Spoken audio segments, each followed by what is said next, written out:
fala de falta de planejamento tributário, você até colocou um dado no vídeo, né, que é um dado do IBGE, que 95%, aproximadamente 95% das empresas pagam tributos indevidamente.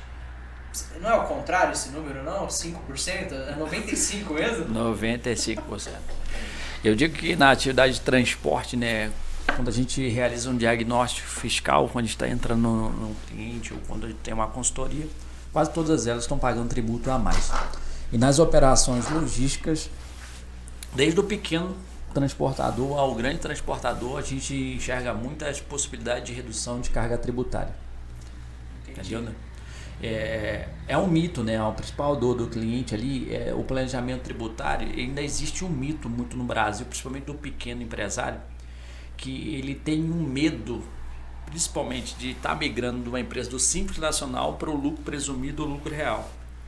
Então existe um mito de que a Receita Federal vai enxergar ele de uma forma diferente, eu vou receber fiscalização.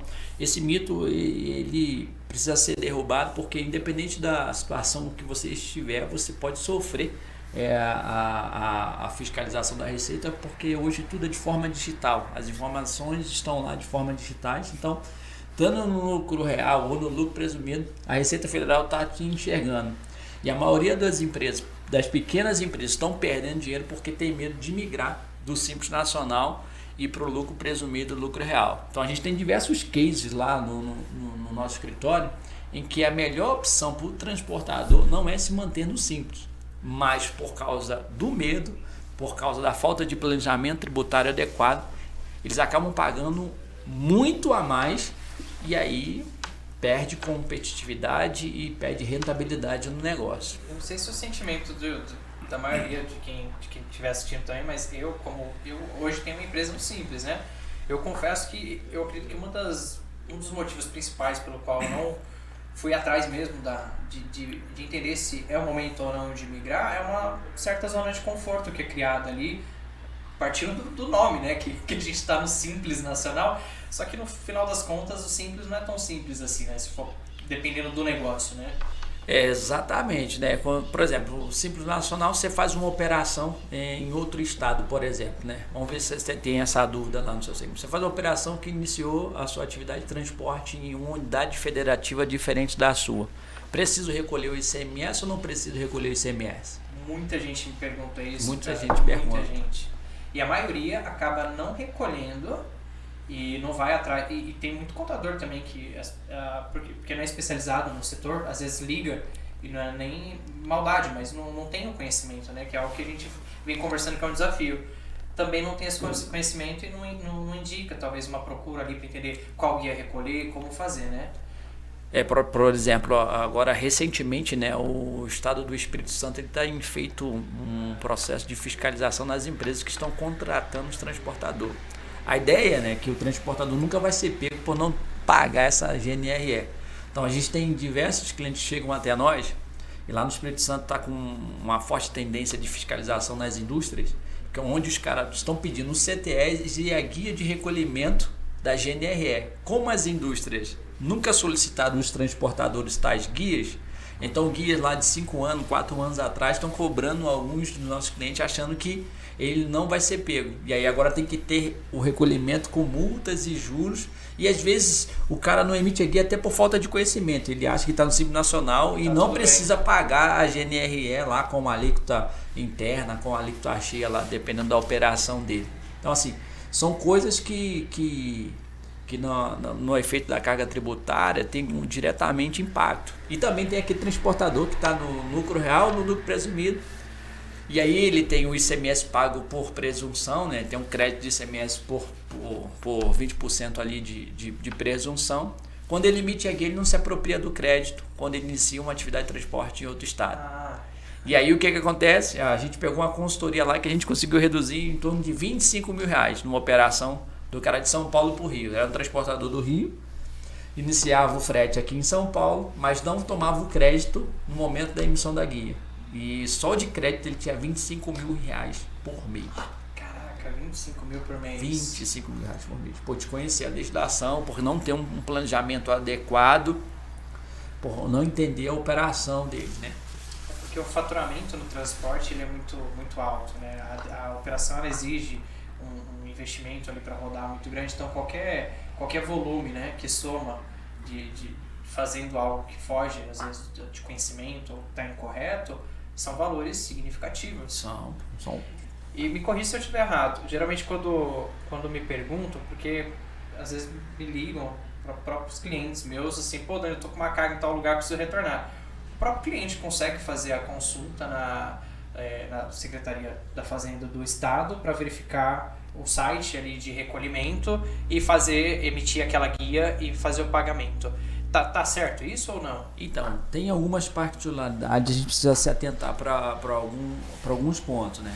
Algumas secretarias elas não aderiram a um convênio da GNRE e elas obrigam a emissão em site próprio da sua guia de recolhimento na sua Secretaria de Fazenda.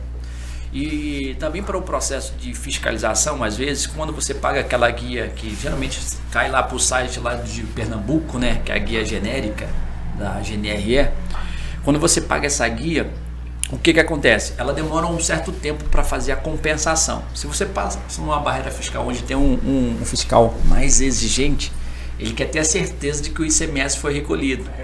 E ele só consegue ter a certeza se você pagar essa guia na emissão do próprio portal da Secretaria de Fazenda da unidade de origem. Então eu já tive diversos clientes meus que pagou a guia no site genérico, só que era final de semana, o fiscal não teve como ter acesso à compensação, deu a possibilidade para ele. Ou você espera na segunda-feira compensar o pagamento, ou você paga a guia agora de imediato que a gente vai ter acesso aqui e a gente libera você. O cara acaba pagando 2 vezes porque vai ficar 2 dias com o caminhão parado, dependendo do cliente. Não compensa, entendeu? Então eu sempre chamo atenção, e aí é onde que a gente tem que trabalhar com uma estratégia de treinamento. Quando você fala de planejamento tributário, eu costumo dizer, o planejamento tributário numa atividade de transporte, ele está na operação, ele está na parte ali administrativa. A gente tem que ir na operação, entender a operação e treinar os colaboradores. Os maiores erros fiscais de uma transportadora não estão na contabilidade, está no momento ali da emissão do documento. Se a emissão do documento estiver de forma adequada, se a equipe operacional, o gestor operacional estiver bem treinado e esses colaboradores estiverem treinados, a gente vai evitar uma série de riscos tributários na operação. Porque depois que já fez o documento errado, a contabilidade só vai ajustar e dependendo do que for, vai ter um desgaste muito grande com as repartições fiscais. Entendi. Então a gente pode simplificar a ideia de planejamento tributário, porque eu confesso que quando eu escuto, acaba soando pesado, né? Tipo, ó, eu tenho que fazer um planejamento tributário, parece que é algo que é de outro mundo. Mas a ideia, né, até no podcast anterior que a gente gravou, a gente falou muito sobre o planejamento. E que o planejamento, qualquer planejamento é melhor que nenhum planejamento, partindo desse princípio, né? Então, assim, quando a gente fala para um micro, para um pequeno, para quem está começando essa ideia de planejamento tributário, às vezes é o saber mesmo, né? Procurar alguém que tenha essa base, esse suporte e possa dar um direcionamento. A gente vai falar daqui a pouco sobre o MEI caminhoneiro. E eu acho que se a gente for pensar em planejamento tributário para o MEI caminhoneiro, só dele ter acesso, por exemplo, à própria GR que dá esse suporte, ele já está começando com planejamento, né? Com certeza. Então é bom quebrar esse paradigma de que tipo, poxa, ou primeiro eu vou gastar muito, né? Ou que deixa meu negócio ficar grande ali que aí eu penso em planejar. Exatamente, e esse é um dos principais erros, né, da atividade, é desconstruir esse mito de que isso não é palpável. E quando a gente executa, né, o planejamento tributário, eu sempre falo para os meus colaboradores, dados superam emoções. Então, por mais que o cara tenha esse mito construído, quando a gente faz um diagnóstico fiscal e bota os dados para ele verificar, ele vai fazer assim, cara, pô, você pode reduzir R$25 mil por mês. Quanto é que dá isso por ano?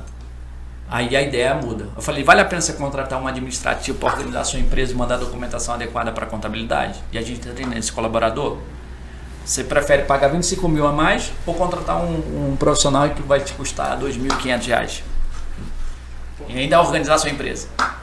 E você vai trabalhar muito menos. Então, assim, isso é planejar. O que é planejar? Planejar é fazer as coisas com menos esforço. Então a GR ela contribui, né, para o sucesso dos nossos clientes no sentido de fazer essa adequação e treinamento para essa entrega. Entendeu, Dani? Entendi. E a gente vai falar sobre essa questão de treinar também, né? Cara, mas ó, vou deixar anotado na descrição, dados superam emoções ali, by GR. Porque é muito bom essa ideia, porque se a gente consegue realmente ter acesso que a dificuldade inicial é a gente ter acesso a esses dados. A gente às vezes não consegue compilá-los. Por isso que a gente precisa de apoio, de auxílio. E é o que eu defendo muito, a ideia de a gente buscar parceiros especializados para dar esse caminho. Exatamente. E a gente vai se complementando, porque eu quero citar aqui um ponto que é importante, que é a ideia do que? Da falta de organização. Aqui, gente, a gente está falando de erros comuns que transportadoras cometem e como corrigi-los. A gente falou aqui de planejamento tributário. Pô, como que você corrige? Buscando apoio, buscando uma contabilidade que tenha conhecimento, tenha know-how dentro daquele setor. Ali já começa o seu planejamento. E aí, é claro, que vai depender muito bem do profissional, né? Que a gente vai falar mais sobre o serviço da GR, que tem esse trabalho. Eu trabalho com a Movefret dando o quê? Apoio, prestação de serviço para o micro, para o pequeno que está começando um negócio. Eu ajudo eles a planejarem, a executarem aquilo, é apoio. Então, essa ideia do planejamento tributário, ela se resolve assim. Agora a gente entra num segundo ponto, que também entra em erros comuns, que é a falta de organização das operações. Que aí eu falo aqui como transportadora, que vamos dizer que o negócio, a essência dele está ali na operação, né? E aí a operação a gente fala o que? A programação de carga, direcionamento do veículo, o comercial que negocia o preço. Então assim, nessa etapa, eu até coloquei aqui a ideia do folha de pagamento, né? Que é um dos gargalos operacionais, dependendo do perfil da transportadora. O que você dá de dica aí de solução para esse ponto? Então, quando a gente fala de folha de organização, a folha de pagamento ela é uma das dores, né, do segmento de transporte rodoviário de carga, porque a maioria dos transportadores estão em busca de performance, né? O cara que é o gestor operacional, ele quer performar, mas às vezes ele não quer atender a legislação, né, que é ali a lei do motorista, e às vezes o próprio cliente, né, cara, ele acaba forçando isso, né?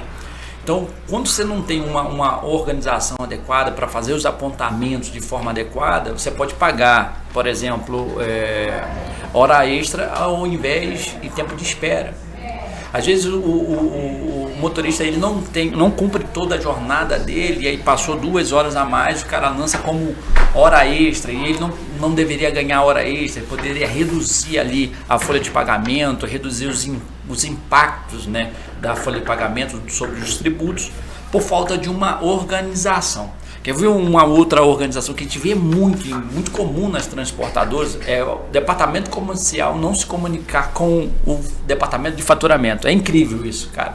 Acho que é assim, quase que toda transportadora, porque não tem um briefing ali onde se passa por faturamento, o faturamento não sabe o que vai faturar, na hora que emitir a nota não negociou o ISS, não viu que o ISS era retido, e não viu que a operação tinha ICMS no ISS, enfim, uma série de coisas que o faturamento fica perdido, faturou errado, e aí por falta de desorganização a empresa deixa de receber e alonga um prazo de recebimento.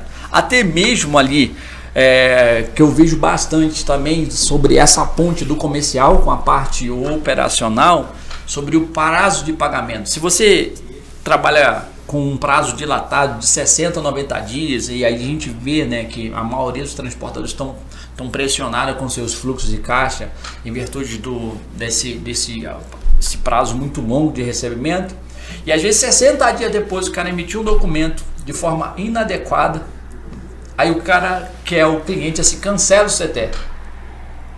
Pô, mas 60 dias depois, o que você vai fazer 60 dias depois? Por uma falta de comunicação, às vezes, ali na tabela de frete, ali entre o comercial e o cara que está emitindo o documento fiscal.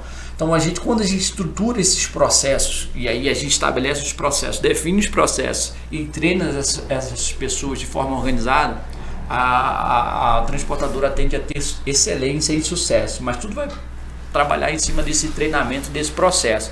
E a falta de desorganização, ela vai literalmente levar essa empresa ao fracasso, né? Vai ter problema de fluxo de caixa, vai ter problema de pagamento de tributo a mais, né? Por causa da emissão do documento errado. dá mais desespero nisso é que não dá para montar na hora, né? Você percebe que isso vai sangrando a empresa na recorrência, ao decorrer do tempo.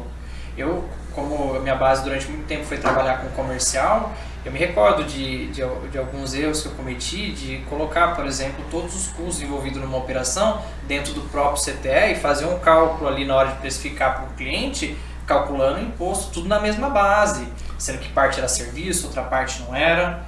Já teve casos de mandar documento nesse sentido que você falou igualzinho e o problema não é nem que não dá, às vezes até para cancelar e tudo, você tem algum problema ali na parte fiscal, mas às vezes o cliente, se foi erro da transportadora, ele vai pedir, ele para 60 ele pedir 120, ele tem que ser meio malvado, mas dependendo do processo dele interno, ele vai pedir um novo prazo para você. Com certeza, a maioria dos meus clientes pedem novo prazo. Então se você tem uma fatura compilada ali, às vezes com valor muito significativo, pô, eu lembro que eu trabalhava na indústria, às vezes eu recebia uma fatura assim, com valor de 100 mil.